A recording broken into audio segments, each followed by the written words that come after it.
Good day, I'm Shane Masters, and welcome to News Rewind, Jennings look at the top stories of the week that was.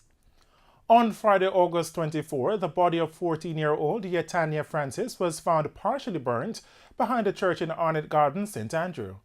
Frontline News visited the community on Monday. Michael Sharp tells us this story. It is still now, in marked contrast to the time of the vicious death meted out to the teenager.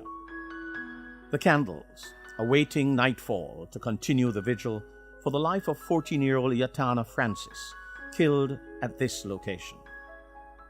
Her partially burned body was found, and from reports, she met a gruesome death, raped, killed, and then burnt. Residents recalled hearing screams, but could not pinpoint where exactly these screams came from. Shortly after, the scent of burning flesh, believed to be that of an animal, floated through the air. But it turned out otherwise. Yetania reportedly left home shortly after 8 o'clock Thursday night to purchase food at a nearby shop. Though the community remained tight-lipped, 2 residents stepped forward to speak with our news team, one of which said, in all his years, this is the most ruthless killing to have ever happened in the community. The wickedest thing we see happening in this community. Trust me, know man dead, get gunshot and them thing there. Man get stabbed and dead, but that one is the wickedest thing me ever see. When you look on it, a 14-year-old daughter, and you rape him, and then light him a fire, I think a good thing that a judgment God will put upon in this place. He's appealing to those who did the cruel act to turn themselves in, and for those who know something to speak up. He believes someone must have seen or heard something. You can't right there, so. And that's how the girl born and grow. And if he born and grow there, so, and get dead there, so, and nobody no see, and nobody no hear, that look bad in our community like this. Another resident, Shireen, who said she knew Yetania since she was a child, remember her as a loving girl who loved spending time inside her home. Shireen noted that if Yetania was outside, she was getting her hair done or doing someone's hair. Well, Princess was a jovial child. She's been my daughter childhood friend since we lived in this housing scheme. Nothing, everybody have them little ways, them little malice in ways and all that, but otherwise from that, she wasn't a troublemaker. She was an inside person, and she loved kids. She pointed to the lack of streetlights in the community as a safety hazard. Streetlights is one of the main parts. Why we blame it on evil lights, because where we live, we're living in darkness. Before us and behind us. And as you see on this street here, there's no street light at all on it. So at night, we can't walk here, we have to walk. Anywhere we walk, it is really dark still, but the church here have a light where it shine right here, so we're safe to walk like from right here to here, but we don't really use down here at night because around the back is very dark. Shireen emphasized that it takes a village to raise a child and urged others to look out not only for themselves, but for others. We are all parents and we have children, and we can't be just a parent for our child only. We have to look out for other children. The government and the opposition have condemned the killing. In the meantime, the police, who report they are making slow progress, are appealing to residents to provide information. And searching for answers, a man is being questioned in connection with the horrid murder of 14-year-old Yetania Francis near her home in Arnett Gardens, St. Andrew. For more in this story, we join Michael Sharp. The person of interest for the murder of 14-year-old Yetania Francis, who was reportedly raped and killed near her home in Arnett Gardens, St. Andrew last Friday, is said to be a friend of the deceased. Yetania disappeared last Thursday evening after she left home to purchase food at a nearby shop. Her nude, partially burnt body was found around 11:30 Friday morning. On Tuesday, Prime Minister Andrew Holness made a personal donation of $200,000 to the family of the deceased to assist with funeral expenses. He also committed $100,000 to Crime Stop for information leading to the arrest and charge of the person or persons responsible for the teenager's death. The father of the teenager says he's grateful for the financial and emotional support his family has been receiving since the killing. However, he's not satisfied with the police investigation. Meanwhile, a man was shot multiple times Tuesday night in Arnett Gardens. The shooting occurred near Yatania's home. The man is said to be in serious condition. Arnett Gardens has been tense since the murder of the Kingston Technical High School student. The murder of a woman whose throat was slashed and her body found in an igloo Tuesday morning has prompted an investigation by the Manchester Police. More from Kimberly Broderick. The nude body, which was left in an abandoned motor vehicle along the Winston Jones Highway in Manchester, was found around 3 a.m. It is believed the woman was murdered in Bloomsville Circle, about 2 miles away, and the body taken to the location where it was found. The police who were on patrol spotted a grey Toyota Starlet motorcar parked along the road and was told by the alleged driver that he was having mechanical problems. Further checks were made and the body of the female was found wrapped in a sheet in an igloo on the back seat. The scene was processed and the body removed to the morgue pending identification and post-mortem examination, while the car was taken to the Mandeville police station. The driver, who is a suspect, is a deacon in a church. He was reported to the Mandeville police recently for threats made against the life of another female. Now the detectives assigned to the Manchester Criminal Investigations Branch CIB are seeking the public's assistance in identifying the body. The body is of brown complexion, medium built, about 168 centimeters, 5 feet 6 inches long, with long natural hair. The woman appears to be in her late 20s to early 30s. The police are asking anyone who can assist in identifying the woman's body or who has information that can assist in their investigations to contact the Mandeville CIB at 876-962-2832, Police 119 emergency number, or the nearest police station. Persons may also call Crime Stop at 311 or 811. And the Manchester Police are seeking the public's help in finding the suspect. He has been identified as 59-year-old Linton Stevenson. It is suspected that the female was killed at Mrs. Stevenson's home. And on Wednesday, the St. Anne Police were searching for a man who was on the run, accused of chopping a woman and her 10-year-old son to death in Linton Park, St. Anne, Tuesday night. Janae Williams has the details. Angry residents of Linton Park began their search for the accused early Wednesday morning. Dead are 32-year-old Alicia Francis and her 10-year-old son, Jamani Jackson. 41-year-old Orville Scarlett, otherwise called Bull, of a Wat Town address in the parish, is being sought in connection with the gruesome killing. He is being asked to turn himself into the Brownstown or St. Anne's Bay Police by midday on Thursday. The incident, which occurred shortly after 9 p.m. Tuesday night, has also left Miss Francis's other 12-year-old son battling for life. Her daughter, however, escaped unharmed. Crime Chief for St. Anne Deputy Superintendent Richard Hilton is urging persons with information to assist the police with their investigation. So far, we have not yet located him. We are here now speaking to members of the community who are very irate. So we're trying to convince them as best as possible to allow the police to take charge of the situation and not to take the law in their own hands. Pass on all the information to us, the police, and let us deal with the matter. And the man who was wanted for the double murder of his former girlfriend and her son in St. Anne is dead. The accused was allegedly killed by a mob in Wat Town in the parish Thursday night. The police were summoned, and upon their arrival, the body of Orville Scarlett, otherwise called Bull, was found with multiple chop wounds on the body. 33 children have been murdered since the start of the year, with 6 of them being killed this month. The details in this report. The statistics were revealed by Director of the Safety and Security Program in the Ministry of Education, Assistant Superintendent Coleridge Minto, during a function in St. Catherine on Thursday. Mr. Minto said 1/3 of the murders occurred during the summer break. He also revealed that 33 minors were raped during the summer period. He said the total so far this year is 152 cases.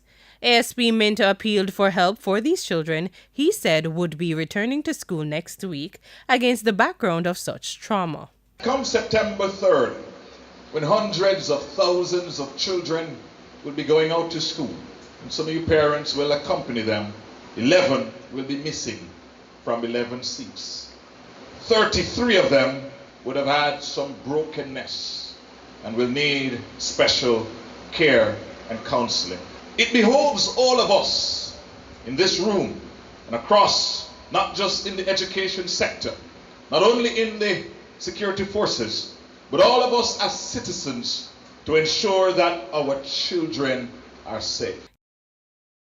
And in other stories, more than 3 weeks after Prime Minister Andrew Holness announced he would temporarily oversee the Science and Technology Ministry, the parliamentary opposition has grown impatient for a new cabinet minister to be named. Kimberly Broderick has the details. The ministry was left without a cabinet minister after Dr. Andrew Wheatley resigned, having earlier been stripped of the energy portfolio. In early August, Mr. Holness said he would oversee the Science and Technology Ministry for 2 weeks. However, opposition spokesman on Science and Technology Julian Robinson says it's now time for him to relinquish the portfolios. We're absolutely concerned that there has been no replacement for Andrew Wheatley, and we're coming on into the 4th week since his resignation from the cabinet.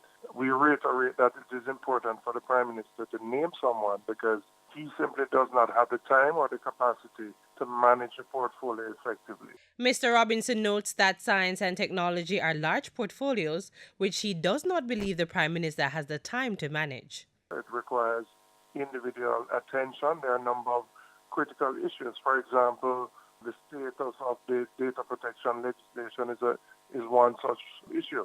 We also, for example, we don't know how the leadership of the Spectrum Management Authority is being dealt with. The chairman had resigned.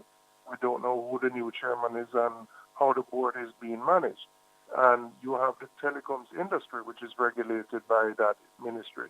So it's very important for the Prime Minister to put in place new leadership.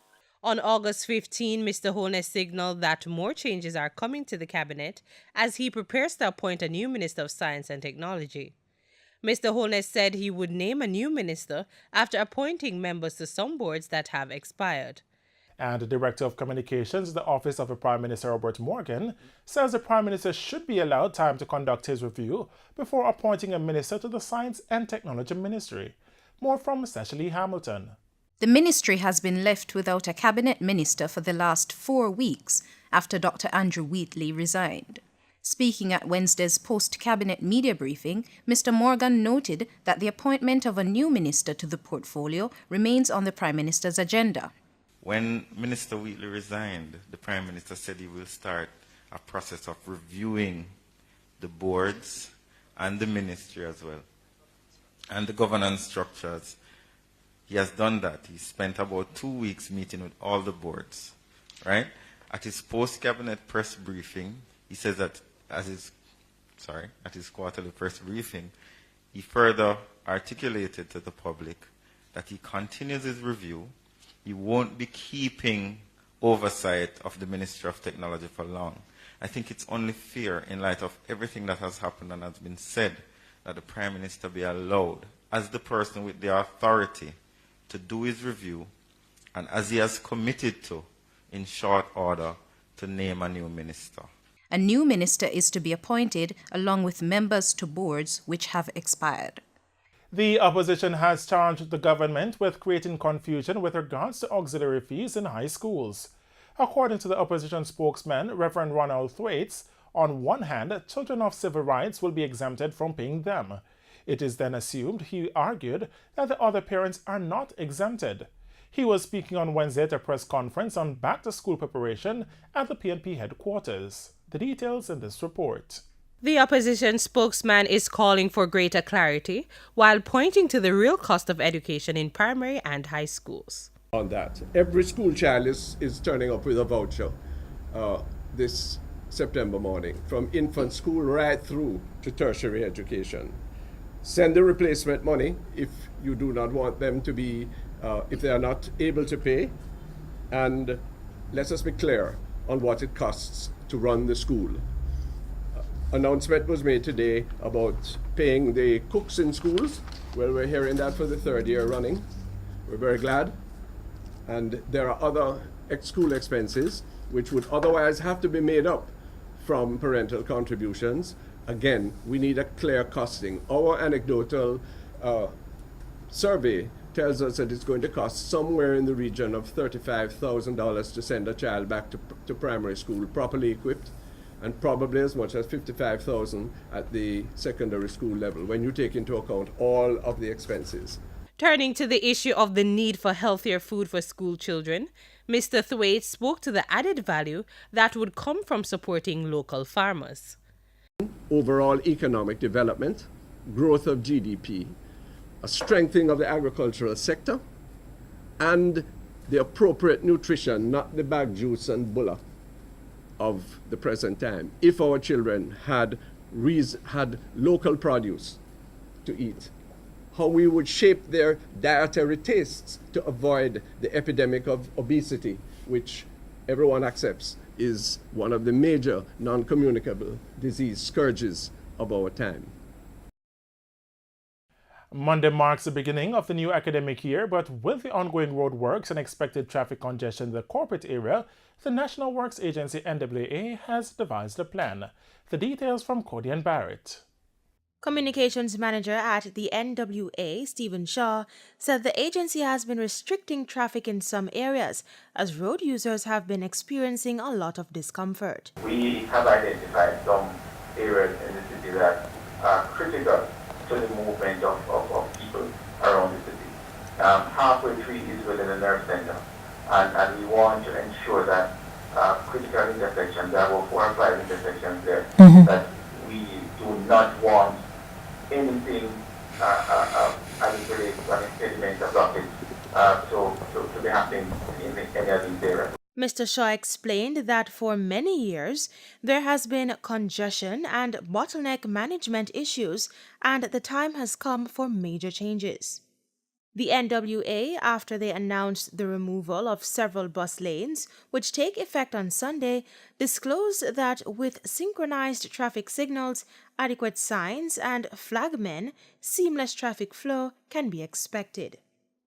The NWA is urging the public to obey the road's flagmen and become comfortable with the changes coming on Sunday.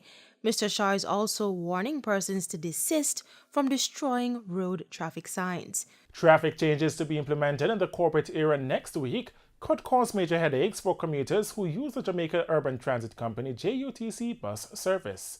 More from Cecily Hamilton. JUTC Corporate Communications Manager Cecil Toms says over 112 of the state-owned company's buses will be affected by the changes.